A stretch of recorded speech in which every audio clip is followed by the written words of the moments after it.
Welcome back. It's 5:52. Time for your morning news now. The arraignment for 52-year-old Shane Helmbrecht is on hold. His lawyer trying to appeal his latest competency hearing. Helmbrecht is accused of killing his neighbor, Jen Ward, in 2016. At the time, he allegedly told police he heard voices telling him his neighbors were eating babies. In September, an Eau Claire judge said Helmbrecht was fit to stand trial. New this morning, the Monroe County Sheriff's Department says a 7-hour manhunt has ended with one arrest. According to investigators, it started around 1 p.m. yesterday when State Patrol tried stopping a vehicle on I-90-94 in Juneau County. After a brief pursuit, troopers backed off for public safety, but hours later, Monroe County deputies spotted the vehicle near Toma. The driver, 39-year-old Demetrius Johnson of Racine, crashed into a ditch and ran into nearby woods. A drone team from Fort McCoy eventually spotted him about 8:30 last night, and with the help of a K-9 unit, deputies took him into custody. Some breaking news this morning. The New York Times reporting U.S. Special Counsel Jack Smith plans to step down before President-elect Trump takes office.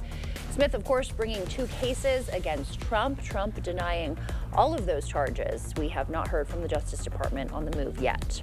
And Senate candidate Eric Hovde admitting he lost to Senator Tammy Baldwin, but he's not formally conceding. In a social media video, Hovde is raising questions about the Milwaukee vote count.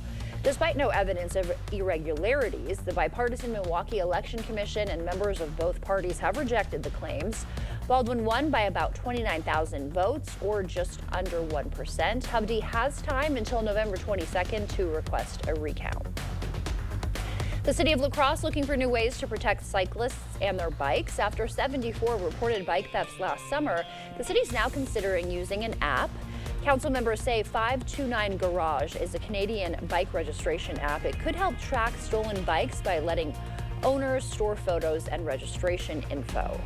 How is an app going to help you find your bike, even if it gets stolen? I mean, it's not like they put GPS trackers in bikes. I mean, until they do, the app isn't really going to do you any good.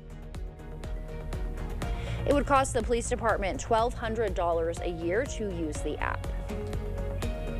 All right, taking a look out there, we are holding on to some rainfall. 2 pieces though. The lighter side you can see by the Twin Cities, that's headed our way. That other portion, the larger part, that's headed towards Chicago. That's going to bring some heavier rainfall for them, maybe a storm or 2.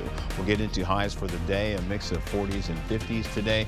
We'll be above seasonal average. In fact, we'll continue to warm up as we go along the next few days. So again, 20% chance of showers today, then we get into more drier conditions ahead.